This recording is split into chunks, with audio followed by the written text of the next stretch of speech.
So yes, I wanted to give a little talk here, share a little stuff that I've learned with journalism that I think that now are crucial for my life as a developer. Just a few things, not everything, because of course I'm not going to resume 4 years of college for you and some professional experience, right? So first, I'm a journalist since 2012. That's when I graduated. I even got some awards, but I'm not going to be praising myself here.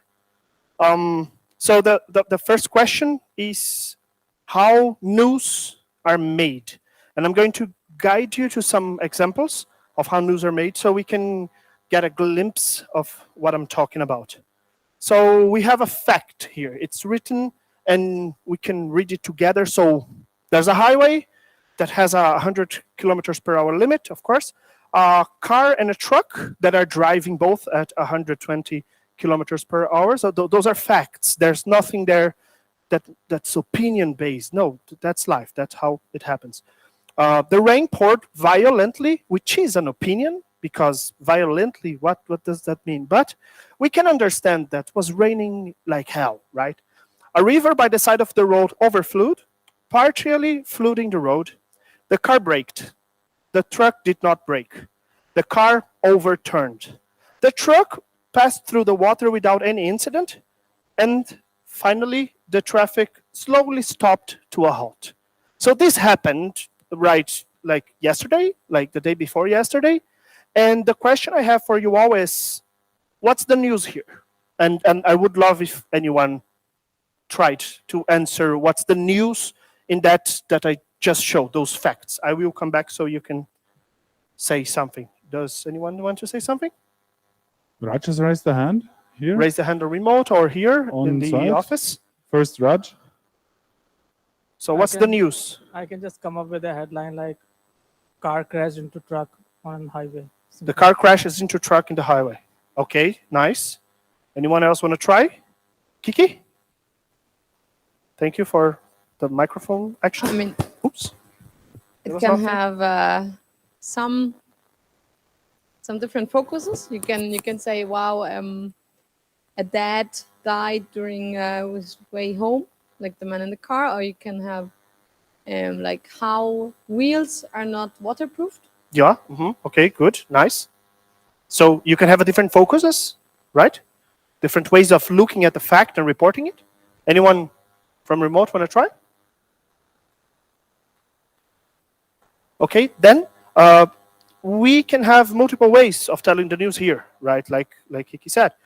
So this is a first thing: accident caused by heavy rain in high-speed road. That's a possible headline, of course, because that's what happened. Heavy rain, true, fact, and high-speed road, true, fact, and it's an accident.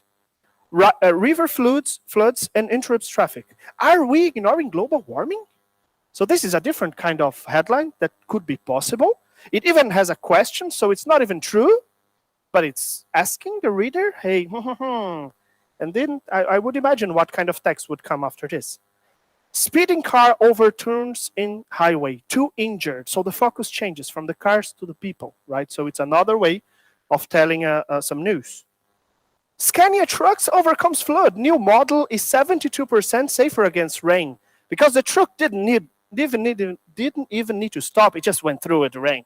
So this is also a possible headline, which again, it's not exactly true, but there are some numbers there. So people love numbers, right? So yeah, it's possible.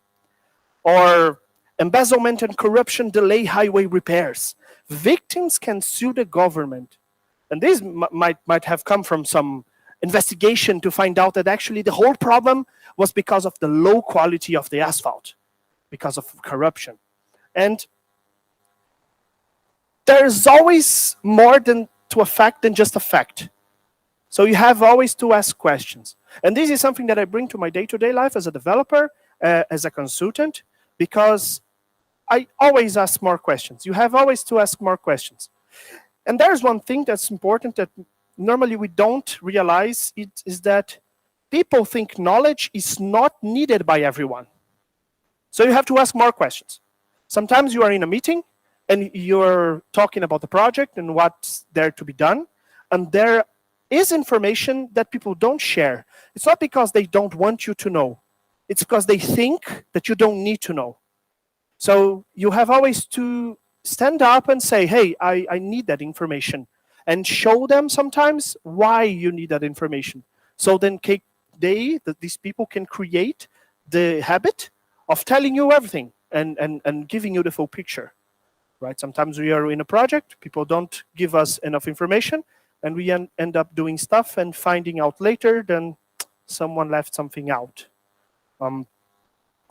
It's another thing that's really important is that usually our reality is not the only reality in the world.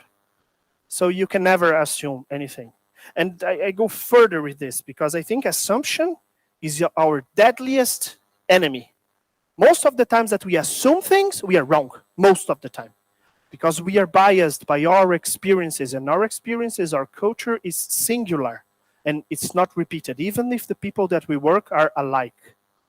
Then, like, thinking about turning, oops, there's this in the front, turning assumptions into truth. Someone mentioned this fact, right, to me in an in-person chat. Or I heard this being mentioned in a meeting. Or even, the decision was written in an ephemeral platform like Slack that gets lost, messages get lost. So put it in writing and ask for people to review. They said something in an in-person chat, put it in a document or mention them and ask, hey, is this what you said? Is this the truth? Or even go ask in writing about it in a public channel. I'm really boring about this public stuff. Because when you put information in the public, everyone takes their eyes at it and they can have the possibility to say, no, that was not what I said. Or, yeah, that's perfect. That's exactly what I said. We are working with ephemeral tools, like we are having video calls, we are using Slack sometimes, the messages get, so transfer that information to a more permanent tool and make even copies if you need to. So you have your notes, your note-taking app, or some, if you are using, for instance, Jira, you have Confluence to make sure that information is saved and searchable for the future. Remember, we are all specialists, but we don't know everything. Because like I said, our reality is not the best reality.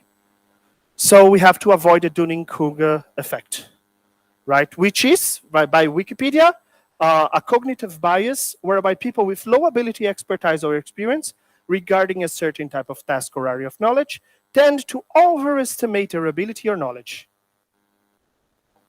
Incompetence. Sometimes we are hit with the Dunning-Kruger because we think that we are right 100% of the times because we are specialists. We are the best in what we do. Come on, how are you doubting my expertise? And most of the times we are wrong. We have to always understand that when we say things like, I think the product will be used this way, or we say, I know the solution is the best one, I believe nothing will go wrong. We have to remember that your thoughts are valuable, but not universal. And your knowledge is also valuable, but it's not universal. And your beliefs are valuable, but not universal. And this comes from the whole journalism thing, because the journalist usually thinks they're the best and they know everything and have the best sources. But one of the most important parts of the journalistic work is searching for sources and asking them what they think, so you can build a better image of what's going on. So like my mother said, you are not everyone. You have to see what other people do and say. So how to avoid taking non-facts as facts, how to avoid assuming things, and how to avoiding treating information as they were true if they are not. We gather data. So for instance, I think the product will be used this way. Okay, so instead of that, you show data. Okay, the user research points 90% of the user interact this way. Because the first one is really easy to be debated. The second one, it's not. Because the second one is based on data. You have user research. You can prove what you're saying. So instead of saying, I know the solution is the best one, you go, I researched these 4 solutions and did a document here about why this one is the best. Because if people want to argue, they will, but they will have to do it the same way you did. So they will come with their researches. And then what we will have is learning, it's not argument. We will learn why one solution is best and it's better than the other. And when you say, I believe nothing will go wrong, you can gather data and say, okay, we did not have any incidents in the last 6 sprints with this feature, so I believe nothing will go wrong. Having just this start to this phrase gives you a lot more confidence in what you're thinking, because it's still belief, it's still just belief, but it gives you more strength on what you're saying because you show data. Data is our friend. Second thing that you can make to help things become facts and people focus on the facts, it's make it public. So this is our defined plan for the week. You can get the famous thumbs up on Slack, which means, yeah, this is exactly what we discussed. Or you can find out that, no, that's not what we discussed. You understood it wrong. Sometimes we were distracted and we didn't understand exactly what people say. Most of us comes from different countries and have different languages, and language gap happens all the time. Or even you can get like, okay, was this even discussed? Because I zoned out. I didn't see this being discussed in the meeting. Especially when we're working remote, it's easy to zone out.